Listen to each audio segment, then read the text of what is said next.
The wind cut sharp across the open plain, whistling past the small railway station that sat quiet and nearly forgotten, far from the buzz of any real town. The sun had already dipped behind the hills, leaving a pale blue bruise of dusk hanging over the land. Dust swirled in tired little circles near the wooden bench at the far end of the platform, and there sat a girl, barefoot, knees drawn to her chest, her arms wrapped tight around her ribs like she was trying to hold herself together. Her hair hung in tangled strands around her face, and her eyes followed every sound like a hunted animal's might. He noticed her before anything else.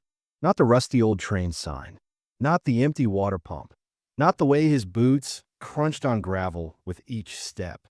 Just her, a girl who looked like she didn't belong anywhere. Colt had seen plenty of broken things in his life. Animals shot and left to suffer, men twisted by their own vices, women running from pain they couldn't name. But this girl sitting quiet in the cold like she'd simply run out of places to go, that got to him. He stood for a minute, watching her. She didn't look up. He could have walked on, and maybe he should have. He'd come here just to be left alone. That was the whole point. The ranch he bought sat on the edge of nowhere. No neighbors, no past to chase him, no future demanding answers. Just cattle, fences, and sky. It was supposed to be quiet. He didn't want noise anymore. Colt took off his coat, the tan one, thick canvas lined with wool that he wore for work, and knelt down. He didn't say a word, just held it out to her like a peace offering. At first, she didn't move. Then, slowly, she lifted her head. Her lips were cracked, and her cheeks had the raw pink flush of someone who'd been cold for too long. She didn't speak either, just reached out with shaking fingers and took it from him like it might vanish. He didn't ask questions. Not yet. Didn't feel right. She pulled the coat around her shoulders and pressed her face to the inside of it. It nearly swallowed her. Colt stood back up and sat on the bench beside her, not close enough to spook her, but not far either. The train wouldn't be coming tonight. It barely came once a week anymore, and only if the track wasn't washed out. Her name, he'd find out later, was Ruth. Back then, though, he didn't know anything about her. Just that she was cold, alone, and hadn't cried. Not even once. And that scared him more than if she had. Colt had been trying to outrun ghosts. He wasn't a man made for company anymore. Once long ago, maybe, but something broke in him during the war. Not a visible break, not something others could point at and say, there, right there's where he cracked. But something deep inside. He didn't sleep much. Didn't talk more than needed. When he looked at people, he saw their ending before their beginning. He wasn't looking to take anyone in. He didn't even keep a dog. But something about Ruth. He drove the wagon in closer and told her, flatly, I've got Stu back at the ranch. You can ride in the back or not. I ain't making you. She blinked slow, like the words took time to sink in. Then she nodded, silent again. She climbed into the wagon, still wrapped in his coat, and lay down like she hadn't felt something soft in months. The drive back was quiet, just the creak of the wooden wheels and the occasional snore of the horse. Colt kept his eyes on the road and didn't ask questions. He wasn't ready to know. The ranch came into view, fences weathered from years of wind and neglect, the house leaning ever so slightly like it was tired. He helped her down without touching her, just guided her steps with the lantern light. Inside, it was warm from the fire he'd started that morning. The kettle still sat on the stove, and he poured water into a tin cup. She took it with both hands and sipped. Still not a word. He gave her space to wash in the side room and brought out an old blanket, setting it near the fire. When she finally lay down, curled beneath it, her shoulders stayed stiff. Even in sleep, she didn't relax. Colt stood over her for a moment longer than he meant to, watching her chest rise and fall. That's when he realized he hadn't thought about his own pain in the last hour. Not once. Outside, the wind kept howling. In the morning, she was gone. The door hadn't creaked when she left, but the coat was folded neatly on the bench by the fireplace. Her small feet had left prints in the dirt leading to the barn, but then they disappeared. Colt searched the property and found nothing. No note. No sound. Just emptiness. He cursed himself for letting his guard down, for thinking he could somehow be part of the world again. But as the sun climbed higher and the hours passed, he couldn't shake the feeling in his gut. She didn't run. She was taken. Something had found her before he could. And now the quiet wasn't peaceful anymore. It was terrifying. 3 days passed, and there was still no sign of Ruth. Colt had searched the nearby woods, the edge of the dry creek bed, and even rode into the next settlement down the line, a place called Barlow Ridge where cattlemen gathered to trade feed in silence. No one had seen a barefoot girl with tangled hair and hollow eyes. Most didn't even look up when he asked. That was the kind of place this was. Folks minded their own, especially when it came to strays. Colt returned home each night with the same sick weight in his chest. He told himself she was just a girl who wanted to disappear. Maybe she had family. Maybe she'd changed her mind. But none of those thoughts felt real. He'd seen her face. That wasn't a girl running from a single bad night. She looked like someone who'd been running for years. On the 5th morning, something changed. He wasn't alone in the yard. A woman stood near the barn, tall, broad-hipped, with her sleeves rolled up and her hands dusted with flour. She wore a pale blue dress with a hem soaked in mud, and her boots were cracked at the toes. Her name was Mabel Dobbs, and she lived down the canyon with her 3 sons and a dog that barked at everything. She wasn't someone you kept secrets from. She'd find out anyway. "Heard you took in a girl," she said, not offering a greeting. Colt just stared at her for a beat too long. She left. Girls don't leave warmth when they're that cold. He didn't answer. Mabel tilted her head and squinted at him like she was measuring whether he was worth the truth. I heard something else, too. There was a wagon seen out past the rail yards. Late. Real late. No one's wagon. Colt's jaw tensed. And I think someone came for her. I think maybe you're not asking the right people. He didn't like the way she said that.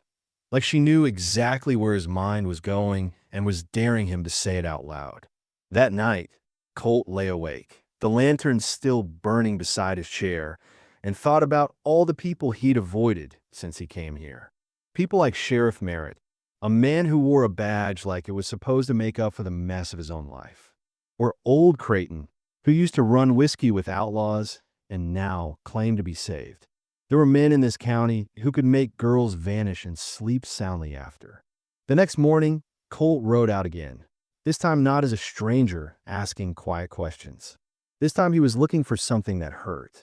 First, he visited Jonah Ellsworth, the railway telegraph operator who lived in a shack behind the depot. Jonah was half-blind, slow-talking, but remembered everything. He looked up for his cup of tea and blinked at Colt like seeing a ghost. "Don't see you much. I'm looking for someone." "I know," Jonah said. "You came looking before. She's about this tall." Colt motioned with his hand. "Dark hair. Thin. Might have been barefoot. You see a wagon?" Jonah frowned. "Might have heard one. 2 nights back. Real late.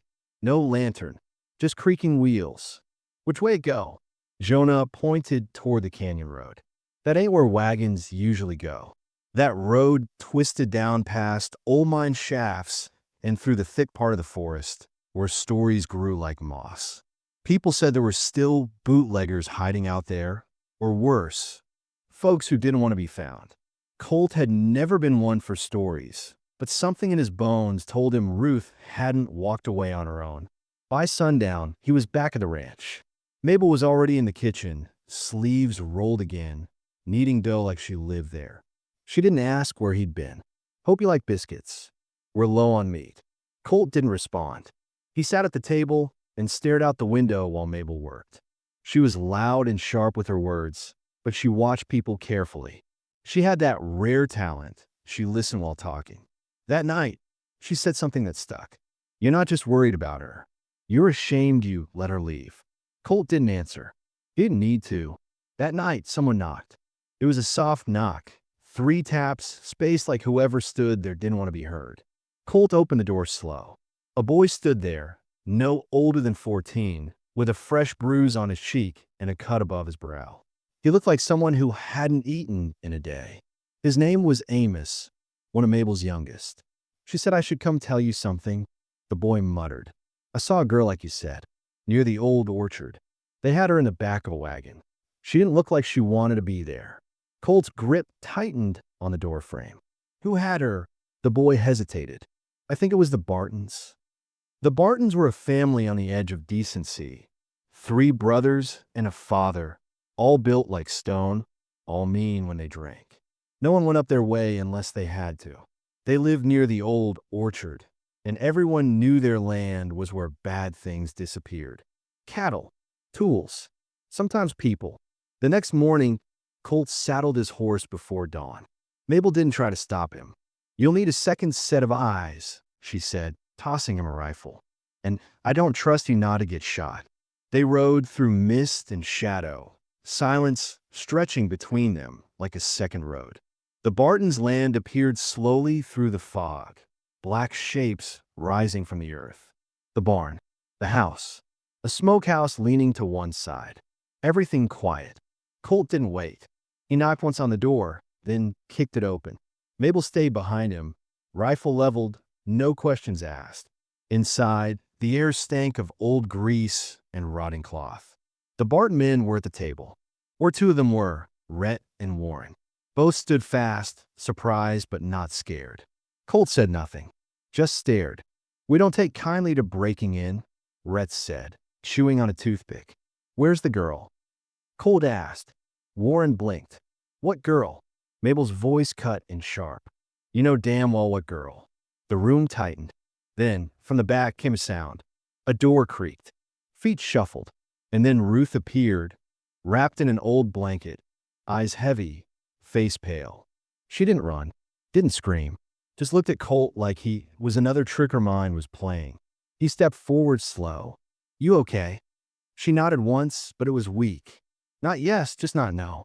Mabel stepped beside her, arm around her back. You're coming with us now, sweetheart. Rhett didn't argue. He just smirked like he knew this wasn't over. She came here on her own. No, she didn't, Colt said. As they left, Colt didn't look back. But he knew one thing for sure. Someone had helped the Bartons get her. Someone close. Someone pretending to care. Back at the ranch, Ruth barely spoke. She slept with her hands clenched into fists and flinched at every creak in the wood. Mabel stayed close, cooking, humming, letting the girl rest. Colt kept his distance, but his ears stayed open. There was more to this, and someone in town was lying. The storm rolled in just after midnight, snapping branches and hurling dust across the yard in loud, violent bursts. Rain pelted the tin roof of the ranch house in waves, and the old windows rattled in their frames. Inside, Colt sat at the table, boots still on, rifle laid across his lap. Sleep hadn't touched him in days, not since they brought Ruth back from the Barton place. She hadn't said much, but what she did say stuck to him like burrs. That she remembered being pulled into the wagon by a man with a scratchy voice and hands that smelled like oil. That she'd heard someone say her name before they grabbed her. That someone had told them where to find her. She hadn't screamed. That was what haunted him most. Not one scream. Just silence like she expected it. Like it wasn't the first time. Mabel stayed for a few more days, claiming she had too many biscuits to bake and not enough mouths to feed. But Colt knew better. She didn't trust the air around them anymore. She kept a knife tied to her hip and watched the road like a hawk. Ruth never went outside alone. The dog from Mabel's farm had taken to lying beside her at night, growling low whenever the wind picked up. There was something in the air now, something thick and wrong. Then came the note, folded inside Colt's saddlebag, tied with a red ribbon. No name, no address. Just one line written in a careful, almost childlike scrawl. She don't belong to you. You best send her back before things get ugly. Colt didn't say anything when he read it. He just folded it twice, stuck it in his coat pocket, and went back to the fire. But the twitch in his jaw betrayed him. Mabel saw. We need to talk to the sheriff, she said. No, Colt said flatly. Merritt won't help. You don't know that. I do. He and the Bartons ran cattle together. Lost a load last spring. Blamed it on rustlers, but I think they pocketed the money. He's dirty. So what then? She asked, frustrated. Wait till they come again. No, Colt said. We bring the fight to them. But Mabel wasn't the only one who had doubts. Ruth started waking in the night, crying out names Colt didn't recognize. Once, he caught her whispering through the wall, asking for someone named Mama. Other times, she just stared out the window, like she expected someone to come walking up the path. One morning, Colt found her standing barefoot in the frost, her blanket dragging behind her. He brought her inside, wrapped her in a coat, and said nothing. But later, he found her notebook, a torn ledger she'd taken scribbling in. Pages filled with drawings of wagons, barns, eyes. One page had 3 stick figures, a tall man, a small girl, and a figure in red with a scribbled face. Below it, she'd written, "She said I had to go with them or Mama would die again." That shook him. Again, it was Mabel who pulled the truth out. One night, sitting by the fire, gently brushing Ruth's hair while humming something soft and low. "I don't remember all of it," Ruth said quietly. But there was another place. Before the station, Mabel kept brushing. There were 2 men. One said we owed him. That Mama promised something. But she was already sick. She couldn't move. Then one day, she didn't wake up, and they said I was theirs now. Colt stood in the corner, fists clenched, heart hammering. "They took me to a cabin in the hills." Ruth continued, voice barely a breath. "But one night I ran. I think someone helped me. A woman. She had a red scarf. She got me to the train yard, told me to wait, that someone kind would find me." "Who was she?" Mabel asked softly. "I don't know. I think she was Mama's sister." Maybe. The twist settled in Colt's chest like lead. This wasn't just a lost girl. This was a child being hunted for a debt she didn't understand.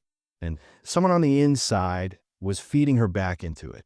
That's when he made the decision. He would find out exactly who was behind this and stop them. He started watching people closely. He rode into town more often, lingered in shops, made small talk with men who didn't know he listened better than he spoke. He watched who exchanged glances, who quieted down when he entered. Patterns formed. One afternoon, while filling his canteen at the pump outside the mercantile, he overheard a name, Clint Avery. Clint was a rancher from 2 counties over, known for his horse deals and his missing first wife. He also owned a shipping company, one that sometimes delivered girls to wealthy men in the mining camps further west. Colt rode out to Clint's yard the next day under the pretense of buying a new bridle. Clint was all charm and smile, but his eyes flicked too quickly to Colt's gun belt and lingered too long on his face. Like he remembered him. "You came through the war, didn't you?" Clint said. "I never forget a soldier's face." Colt lied. "You must have me mistaken." But he saw it. The tightening in Clint's jaw, the way his hand curled over the chair arm like a snake. On the way out, Colt noticed something half buried behind the stable. A scarf. Red. Torn. He didn't touch it. Just memorized the way it fluttered in the wind like it wanted to scream. Back at the ranch, Ruth seemed different. Calmer but withdrawn. Like her spirit had folded itself into a tight corner. Colt sat beside her that night and finally asked, "If I brought you somewhere safe, would you go?" She looked at him, tired and hollow. "There's nowhere safe." Mabel packed a bag anyway. She had cousins near Fort Olin, people who'd take the girl in without questions. Colt said he'd take her himself. But just before they were to leave, the barn caught fire. They saw it too late. Flames danced high into the dark, crackling and devouring. The horses screamed. Ruth stood frozen until Colt threw her over his shoulder and ran. They saved the horses. Barely. But by dawn, everything else was gone. Tack, feed, tools, burned to nothing. The message was clear. The next night, someone shot through the window. The bullet missed Ruth by inches. Mabel tackled her to the floor. Colt grabbed a rifle and ran out into the dark, heart pounding, eyes scanning every shadow. He didn't find the shooter, but at the fence, nailed through the wood, was another note. "Last warning, she belongs to us." Ruth didn't speak for 2 full days after that. Colt watched her fade into herself, shoulders hunched, eyes dull, like she was giving up. That's when Mabel told him. There was one last person who might know more, Sheriff Merritt's wife. Back before the sheriff wore a badge, he'd run gambling nights for out-of-towners. Some girls were a part of the package. Everyone whispered, but no one proved it. His wife, Eliza, had once been one of them, until she got pregnant, married him, and vanished from social life. Mabel went herself. It took 4 hours. She returned with her face pale and lips thin. She said Ruth's mother owed a man named Victor Creed. He ran girls for profit. But Creed disappeared 6 months ago. Some say dead. Others say hiding. Eliza thinks Ruth is Creed's daughter. That's why they want her. Colt's mind reeled. They think she's his blood. Mabel nodded. That makes her worth something. Not just property. Inheritance. Or revenge. The twist hit hard. Ruth wasn't just a target. She was a key. They couldn't send her anywhere now. Not without protection. And they couldn't stay. We have to take this to the marshal, Mabel said. The real one. In Northridge. Colt agreed. But as they prepared to leave, Ruth came to him, barefoot, shivering, holding something small. It was her mother's locket. Inside was a photo. 2 women. One clearly Ruth's mother. The other, the woman with the red scarf. Her name was Alice. Ruth whispered. She tried to save me. Colt touched the locket gently, then wrapped her hand in his. She did. They didn't leave that night. Not yet. The road was too dangerous.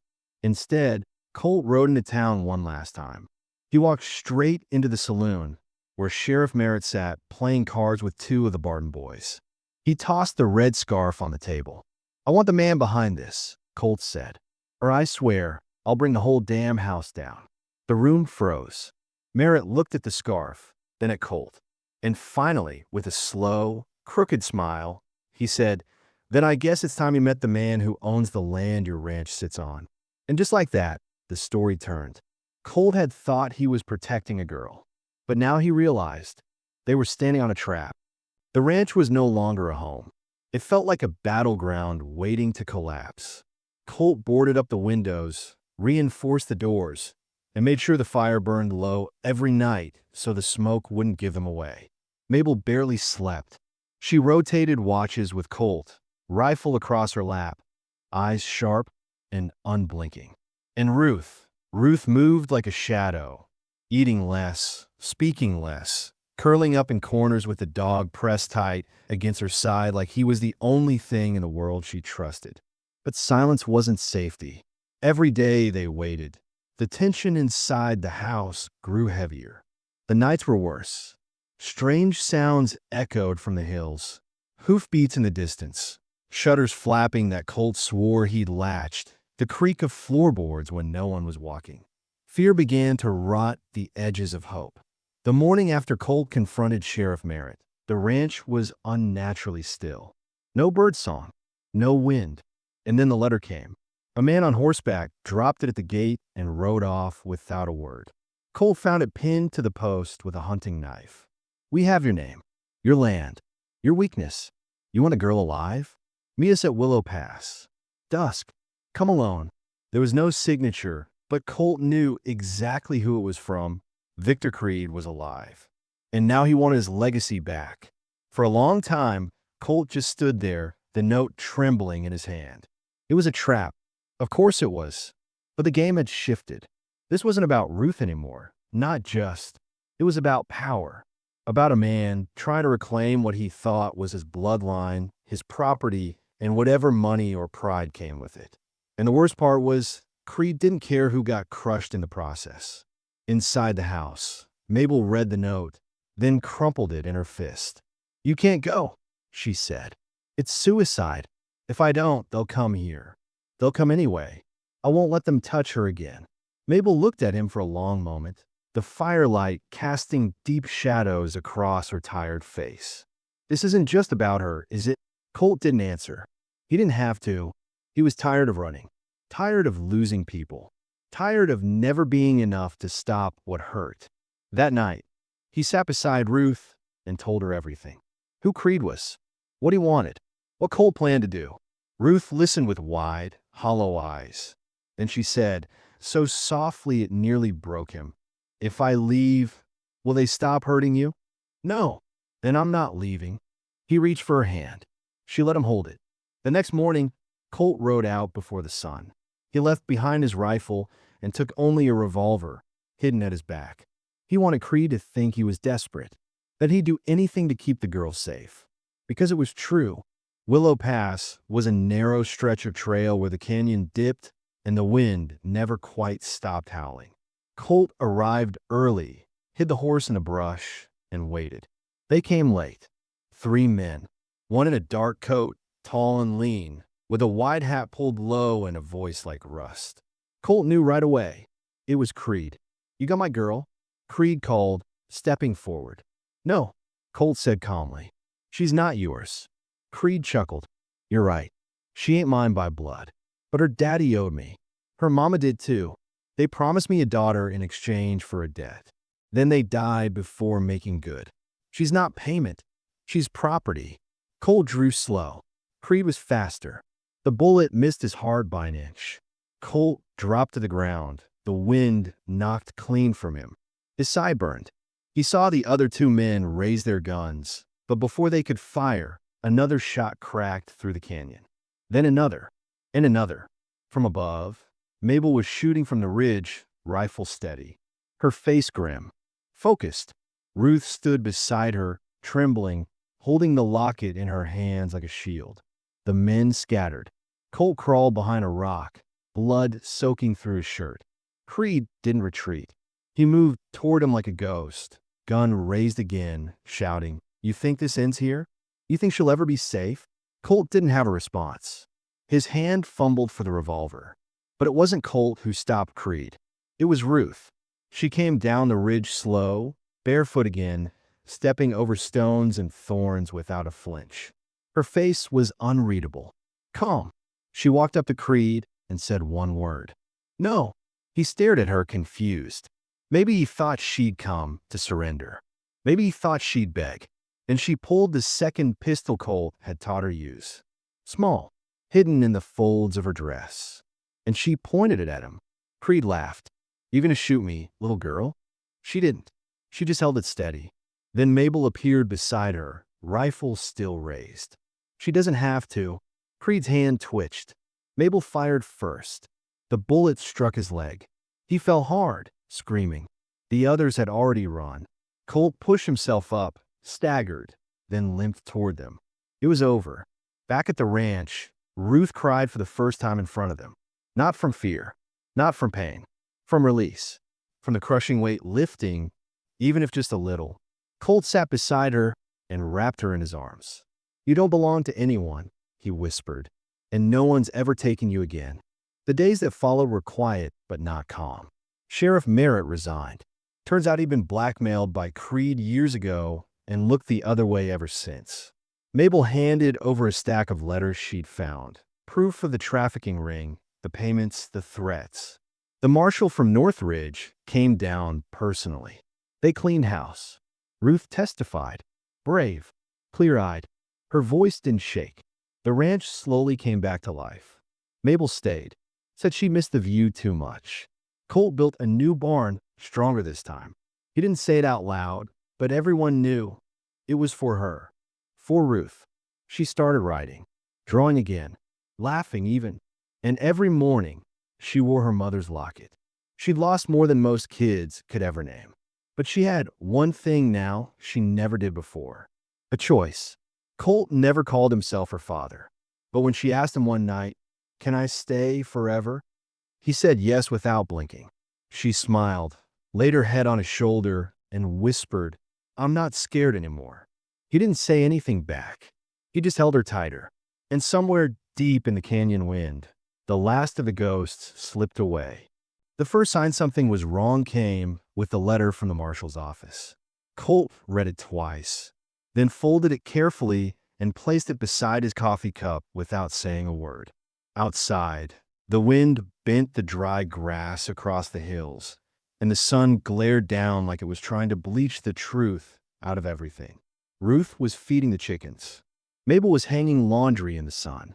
Life had found a way to look normal again, but Colt knew it was only pretending. The letter said Victor Creed hadn't died from his wounds. Someone had helped him escape custody. A deputy in Northridge. Paid off, turned soft, or scared? No one knew. Creed vanished into the hills, maybe bleeding, maybe dying, but not dead. And worse, he hadn't gone alone. Two of the Barton boys were unaccounted for. Colt didn't tell the others at first. He wanted one more day of peace. One more evening of Ruth humming quietly to herself while Mabel stirred stew and the porch creaked gently under Colt's boots. But peace doesn't last long when evil still has breath. That night, after Ruth went to sleep, Colt sat Mabel down and showed her the letter. She read it in silence. When she finished, she looked up slowly and asked, "Why didn't you burn it?" "Because I need to know what's coming." "Then you need to tell her. She's just a kid. She's the reason they're coming back." Colt stared at the fire. She deserves to rest. She deserves the truth. The next morning, he told Ruth everything. She didn't cry. She didn't panic. She just nodded, then went outside and sat in the grass with the dog at her feet and the locket in her hand. Colt watched her from the porch, unsure whether she was slipping away in an old fear or finding something stronger inside herself. Maybe both. Later that day, Mabel came into the barn with a strange look on her face. "I saw someone down by the creek." He ducked before I could get a good look. Colt grabbed the rifle without a word. For the next 3 days, they took turns standing watch again. All the work they'd done to rebuild the barn, the fences, the garden, it all stopped. The land went still. Even the dog grew tense. His ears never fully relaxed. Then, on the 4th night, it happened. Colt woke to the sound of glass breaking. He bolted from the bed, rifle in hand, heart slamming against his ribs. Mabel was already in the hallway, eyes wide, nightgown hitched up to her knees. "The window," she whispered. "Kitchen." They found a rock on the floor, glass shattered, wind pouring in. A note was tied to the rock with twine. "You think you're safe? Blood calls to blood. You took what was mine. Now I'll take it back." Colt didn't sleep the rest of the night. Neither did Mabel. Ruth never stirred. Her room untouched, the door still closed. But it was only a matter of time. By morning, they had a plan. They couldn't outrun this. They tried. The only way to finish it was to set the trap themselves. They knew Creed would come when they were vulnerable. So they made themselves vulnerable. Colt sent word through town that he'd be heading out for supplies. Alone, taking the wagon. That night, he left under moonlight while Mabel and Ruth waited behind. Only they didn't wait. An hour after he left, Mabel and Ruth packed their own bags and rode out the back trail. Quiet, hidden, toward the canyon ridge where they could watch the ranch from above. It was Colt's idea. Bait the trap. Let Creed show his face. End it on their terms. But what none of them knew, what not even Colt had guessed, was that the real betrayal was already inside the walls. Sheriff Merritt. He hadn't resigned. That was a lie. He'd vanished, yes, but not because he was scared. He was working with Creed all along. It was Merritt who arranged for the deputy's mistake, who let Creed escape, who funneled him messages, who pointed him back to the girl. And now, he stood at the edge of the barn with a shotgun slung across his shoulder, his hat pulled low, and a sick little smile playing at the corner of his mouth. "You really thought you could steal from him?" Merritt asked, stepping out of the shadows. "That girl was promised. Creed paid for her with more than gold. He bled for her. Colt didn't flinch. She's not his. Not yours. She's not a deal or a debt." Merritt shrugged. "That ain't up to you." The click of a second hammer sounded behind him. Mabel. She stepped out from behind the rain barrel, rifle raised. "Funny thing," she said, "about rats. They always crawl back to the same hole." Merritt turned too late. Colt lunged first, grabbed the barrel of the shotgun, and slammed it upward as the blast went off. Mabel fired, missed, but the sound split the night open. From the canyon, Creed heard it, and he came. He rode in with the Barton boys behind him, all on stolen horses, faces masked, guns drawn. But Ruth was no longer a child hiding in the shadows. She stood at the edge of the ridge with the rifle Colt had left her. She had waited, and now she aimed. Creed didn't see her until the first shot rang out. She hit one of the Barton boys square in the shoulder. He fell screaming. The horses scattered. Chaos broke open like a dam. Colt grabbed Merritt's shotgun, swung it around, and aimed. "Drop it," he shouted. Merritt didn't. He reached for his pistol instead. Mabel shot him through the leg. He went down hard, howling. Creed charged through the dust, bleeding, crazed, screaming Ruth's name like he owned it. Colt met him head on. Fists first, then the butt of the shotgun. Creed fought like a cornered animal. Wild, brutal, but Colt didn't fight alone. Mabel jumped into the fray, cracked a branch over Barton's head, then tackled Creed from behind. And Ruth walked down the ridge, calm, steady, face hard as stone. She stood over Creed as he bled in the dirt and looked him dead in the eyes. "You're not my father," she said. "You're not even a man." He tried to lunge. Colt grabbed him by the collar and pinned him down. "Say goodbye." It didn't end in blood. It ended with shackles. Creed and Merritt were taken by the marshal 2 days later, escorted in chains, silent, bitter, defeated. The town watched.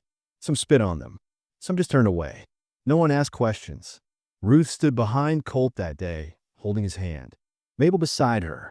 And when the wagon finally rolled out, dust swirling behind it, Ruth looked up at Colt and said, "Can we go home now?" "Yes," he said. "We're already there."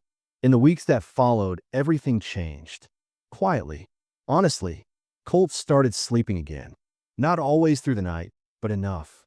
Mabel took over half the ranch work and stayed on permanently. No one mentioned it, but everyone knew she'd never leave. And Ruth, she began to grow. Not in size, but in self. She laughed, drew pictures of things she wanted to see, sat on the porch, and asked questions about the stars. She planted flowers by the fence. And sometimes, in the early morning, Colt would find her standing in the field, arms outstretched like she could finally breathe without fear. There were scars. There always would be. But there was light now, too. And that made all the difference. The sky over the ranch turned soft as summer settled in. Clouds like torn cotton drifting over golden fields, the wind no longer cruel but calm, whispering through the grass like an old friend. Morning light touched every part of the land differently now, as if it, too, had survived something and come out changed. The house no longer felt like a bunker. It felt lived in. Warm. The kind of place where peace didn't feel like a lie. Colt stood on the porch, coffee in hand, watching Ruth chase the dog through the yard. Her laughter rang out, high and real, the kind that once seemed impossible. Her boots were worn down, the soles nearly flapping, but she wore them like a badge. She never asked for new ones. She said she liked things with scars that told stories. Behind him, Mabel hummed in the kitchen, rolling out dough with steady hands. She still kept the rifle close, always within reach, but she no longer moved like she was waiting to use it. She walked easier, smiled more. She'd taken to calling the ranch hours without even realizing it. And Colt? He felt older, but not broken. The weight in his chest hadn't disappeared. It had simply changed shape. It was no longer the ache of guilt or the dull pressure of grief. It was the solid, rooted kind of weight. The kind that comes from being needed, from being known. Some days he still woke in the dark, heart pounding, ears straining for footsteps that never came. But he always got up, always opened the door, always saw the sun rising over the ridge and remembered he'd lived through worse. One quiet evening, as the sun dipped behind the hills, Ruth came and sat beside him on the porch steps. Her hair was longer now, and she wore it braided like her mother used to, a quiet nod to someone she still missed in the small, private way only children do. She held out her sketchbook, flipped to a new drawing. It showed the ranch house, slightly crooked, with chickens scattered near the coop, smoke curling from the chimney.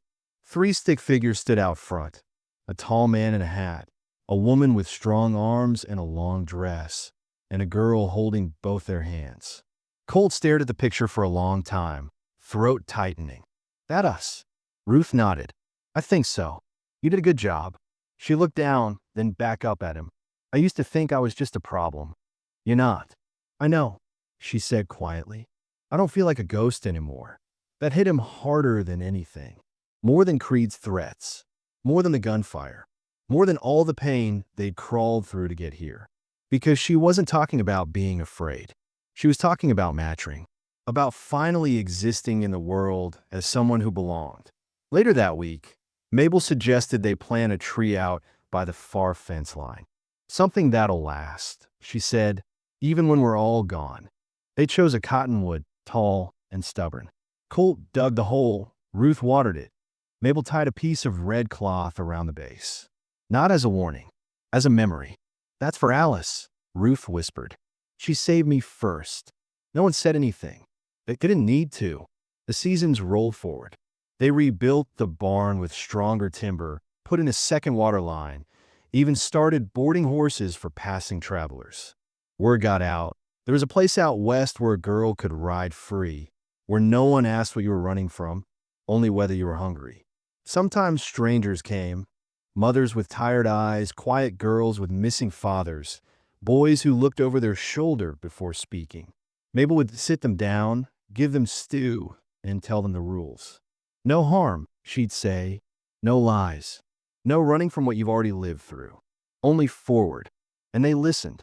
Because somehow, without meaning to, the ranch had become a place of return. Colt never told people what had happened here. Not in full. He let the land speak for itself. Let the silence between words do the heavy lifting. But when he looked at Ruth, chasing chickens in the dirt with dust on her cheeks and fire in her eyes, he knew the truth was rooted deep. They didn't win because they fought. They won because they stayed. Because even when the world tried to strip away every last piece of good, they refused to give it up. They protected it, buried it when needed, dug it back up again when the time was right. One day, years later, Ruth would find the old letters tucked in a tin box beneath the floorboards. Creed's threats, Merritt's cowardice, Colt's scribbled notes about where to find help. She'd read them with shaking hands, tears rising not from fear, but from understanding. She'd see how close it all came to falling apart. How hard it was to hold a life together when everything's trying to break it. And she'd close the box gently, return it to the earth, and walk outside barefoot just to feel the dirt beneath her toes. Because she'd know who she was. Not property, not debt, not a secret, but a girl who was saved and who helped save others. And somewhere in the distance, where the hills turned gold under the setting sun, the wind would carry the sound of porch boards creaking, laughter rising, and a voice, low and warm, saying, "You're home now." That was the legacy, not the violence, not the blood, but the choice to stay, and the love it took to make that choice every single day.